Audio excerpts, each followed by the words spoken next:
Warum wir noch einmal über unseren Zuckerkonsum sprechen sollten. Gehörst du auch zu den Menschen, die nach dem Essen immer noch etwas Süßes brauchen? Mir geht das auf jeden Fall so. Es geht doch nichts über ein Stückchen Schokolade. Oder liebst du deine Pommes mit einem extra großen Klecks Ketchup? Vielleicht sollten wir einmal versuchen, diese Gewohnheiten abzulegen. Wir alle essen nämlich viel zu viel Zucker. Heute geht es darum, warum das eigentlich so schlimm ist und warum uns das auch oft unbeabsichtigt passiert. Und zum Schluss werde ich dir noch ein paar Tipps geben, worauf du achten kannst, um zukünftig weniger Zucker zu essen. Zuckerkonsum, Zufuhrempfehlungen, Realität und Krankheitsrisiken. Laut der Weltgesundheitsorganisation WHO und deutschen Fachgesellschaften sollten maximal 10% unserer täglichen Energiezufuhr aus freien Zuckern bestehen. Freie Zucker umfassen Zucker, welche Hersteller oder Verbraucher den Lebensmitteln und Getränken zusetzen, sowie in Honig, Sirup, Fruchtsäften und Fruchtsaftkonzentraten natürlich vorhandene Zucker. Nicht enthalten sind damit zum Beispiel die in Milch und Milchprodukten vorhandene Laktose sowie Fructose in unverarbeitetem Obst. Ein durchschnittlicher Erwachsener sollte täglich ca. 2000 Kilokalorien zu sich nehmen. 10% entsprechen damit maximal 50 Gramm freien Zuckern. Das wären zum Beispiel 2,5 Schokomuffins. Die Realität in Deutschland sieht leider etwas anders aus. Laut der letzten nationalen Verzehrsstudie NVS2 machen freie Zucker bei Männern und Frauen ca. 13% der täglichen Energiezufuhr aus. Gerade junge Erwachsene essen aber nochmal deutlich mehr Zucker. Frauen und Männer zwischen 15 und 29 konsumieren täglich so viel Zucker, dass das ca. 17% der Energiezufuhr ausmacht. Warum empfiehlt die WHO, den Zuckerkonsum zu reduzieren? Es gibt mittlerweile gute Belege dafür, dass eine gesteigerte Zufuhr von freien Zuckern dazu führt, dass wir an Gewicht zunehmen und umgekehrt eine Zuckerreduktion zu geringerem Körpergewicht. Das gilt sowohl für Erwachsene als auch für Kinder. Zum Beispiel haben diejenigen Kinder, die sehr viele zuckergesüßte Getränke trinken, ein deutlich höheres Risiko für Übergewicht als Kinder, die wenig Limo und Co. trinken. Die Gewichtszunahme aufgrund von Zucker liegt wohl nicht am Zucker an sich. Zuckerreiche Lebensmittel haben typischerweise eine hohe Energiedichte. Sie liefern also viele Kilokalorien pro Gewichtseinheit. Essen wir häufig und reichlich Lebensmittel mit einer hohen Energiedichte, kann das dazu führen, dass wir stark an Gewicht zunehmen. So enthält ein einzelner Keks mit Schokostückchen zum Beispiel 95 Kilokalorien und 6 Gramm Zucker. Und wer von uns schafft es schon, nach dem ersten Keks aufzuhören? Außerdem lässt der viele Zucker unseren Insulinspiegel stark ansteigen. Das führt wiederum zu einem Zuckerabfall im Blut und Heißhunger. Und noch ein weiteres Problem tritt auf. Flüssigkeiten sättigen uns kaum. Trinkst du täglich 1 Liter Fanta, die 9,1 Gramm Zucker und 38 Kilokalorien pro 100 Milliliter enthält, sind das schon fast 100 Gramm Zucker und 380 Kalorien. Durch den Liter Fanta hast du also fast ein Viertel deines täglichen Kalorienbedarfs gedeckt. Du fühlst dich aber nicht gesättigt, sondern isst möglicherweise sogar noch mehr. In welchen Lebensmitteln steckt besonders viel Zucker? Wer wissen möchte, wie viel und welche Zucker ein Lebensmittel enthält, muss fast schon Detektiv spielen. Die gesamte Zuckermenge eines Lebensmittels verraten die Nährwertangaben auf der Verpackung.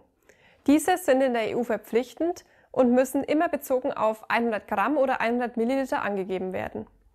Bei einem Fruchtjoghurt findest du beispielsweise die Angabe 11,8 Gramm Zucker pro 100 Gramm.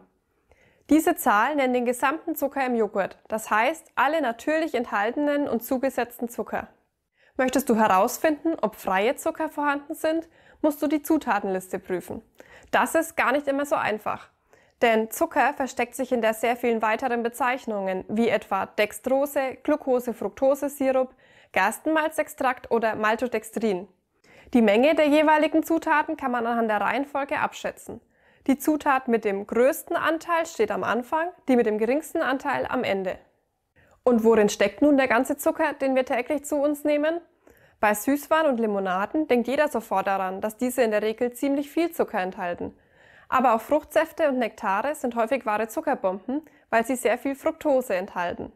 Ohne die positiven Aspekte von frischem Obst, die wir zum Beispiel den Ballaststoffen verdanken, fällt die Fructose negativ ins Gewicht. Genau deswegen schließt die WHO Zucker aus Säften auch bewusst in ihre Definition freier Zucker mit ein. Weitere wichtige Quellen für freie Zucker hier in Deutschland sind Backwaren, Milcherzeugnisse wie etwa Fruchtjoghurts und Getreideerzeugnisse wie zum Beispiel Müslis. Nicht zu vernachlässigen sind auch Soßen und andere würzende Zutaten, Stichwort Ketchup. Unsere Lieblingspommes-Soße enthält im Durchschnitt pro Esslöffel ein ganzes Stück Würfelzucker. Pro 100 Gramm sind das ca. 23 Gramm Zucker. Und falls du dich nun fragst, wieso eigentlich Ketchup Zucker enthalten muss, wir essen ihn ja schließlich zu herzhaften Speisen und nicht zum Nachtisch. Zucker wird in Speisen nicht nur zum Süßen zugesetzt. So gilt Zucker generell als Geschmacksträger. Außerdem wird er zum Gären von Hefeteig oder als Konservierungsstoff in Marmeladen eingesetzt. Und er verzögert schnelles Schmelzen von Eis und Sorbets. Eine Funktion, die wir im Sommer wahrscheinlich alle zu schätzen wissen. Was tun Politik und Lebensmittelindustrie? Wie du siehst, wird die Umsetzung des Vorhabens, weniger Zucker zu essen, gar nicht so leicht, selbst wenn wir uns als Verbraucher aktiv dazu entschieden haben. Das hat auch die Politik erkannt und eine Reduktionsstrategie auf den Weg gebracht. In diesem Rahmen hat sich die Lebensmittelwirtschaft 2018 freiwillig selbst verpflichtet, den Zuckergehalt in Lebensmitteln wie Milchprodukten, Erfrischungsgetränken und Frühstückscerealien bis 2025 schrittweise zu reduzieren. Die Zwischenbilanz ist positiv. Der Zuckergehalt in fast allen untersuchten Produkten ist seitdem gesunken. So enthalten Fruchtjoghurts mittlerweile 4% weniger Zucker. Das hört sich doch eigentlich ganz gut an, oder?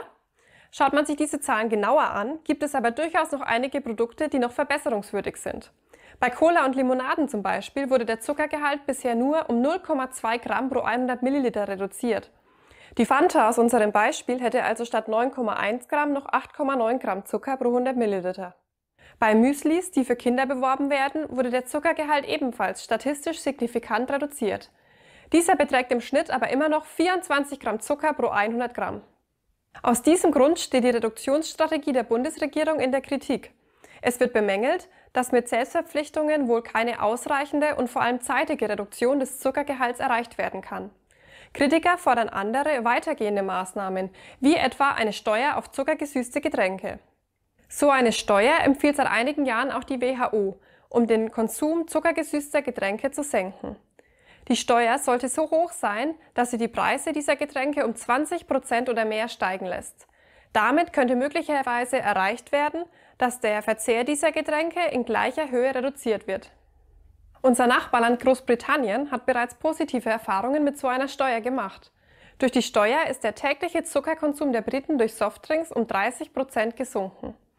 Außerdem haben Lebensmittelkonzerne ihre Rezepturen angepasst, um einer stärkeren Besteuerung zu entgehen. Diese droht ab einem Zuckergehalt von 5 Gramm pro 100 Milliliter. Gleichzeitig gibt es in Großbritannien ein freiwilliges Reduktionsprogramm für andere Produktgruppen. Das Fazit der Verantwortlichen ist eindeutig. Die Steuer führt zu sehr viel größeren Zuckereinsparungen als freiwillige Selbstverpflichtungen. Wie schaffe ich es, weniger Zucker zu essen? Ob es jemals eine Zuckersteuer in Deutschland geben wird, steht noch in den Sternen. Bis dahin sind wir selbst dafür verantwortlich, weniger Zucker zu essen. Was kann ich selbst also nun tun? Vielen von uns sind die folgenden Tipps wahrscheinlich bekannt, aber es kann helfen, sich diese immer mal wieder ins Gedächtnis zu rufen. Versuche, so wenig hochverarbeitete Lebensmittel wie möglich zu essen. Wenn du selbst mit frischen Zutaten kochst, kannst du selbst beeinflussen, wie viele freie Zucker in deinem Essen sind. Wenn du abgepackte Lebensmittel kaufst, dann schaue immer auf die Nährwertangaben und die Zutatenliste. Der Zuckergehalt des Lebensmittels wird pro 100 Gramm angegeben. 30 Gramm Zucker pro 100 Gramm bedeutet also 30% Zucker. Befindet sich unter den ersten 3 Zutaten Zucker, dann ist es sehr wahrscheinlich, dass das Lebensmittel zu viel davon enthält. Versuche, weniger Limonaden und pure Säfte zu trinken. Wähle stattdessen Wasser, vielleicht mit einem Schuss Fruchtsaft oder ungesüßte Tees. Vermeide fertige Kuchen und Desserts. Iss stattdessen lieber Früchte oder selbstgebackene Kuchen. In den meisten Rezepten kannst du die Zuckermenge ohne weiteres um bis zu 1/3 reduzieren. Weniger Zucker zu essen hat einige Vorteile für deine Gesundheit. Das heißt aber nicht, dass du komplett auf Zucker verzichten musst. Auch die WHO sagt, dass bis zu 50 Gramm freie Zucker noch im Rahmen sind. Achte doch einfach beim nächsten Einkauf mal auf den Zuckergehalt in deinem Joghurt und schaue nach, ob du nicht eine Alternative mit weniger Zucker finden kannst. Meine Empfehlung ist Naturjoghurt mit frischem Obst. Damit kannst du gleich mehrere Fliegen mit einer Klappe schlagen. Du vermeidest ein verarbeitetes Lebensmittel, weißt genau, welche Zutaten dein Joghurt enthält und nimmst die Ballaststoffe und Vitamine aus dem frischen Obst zu dir.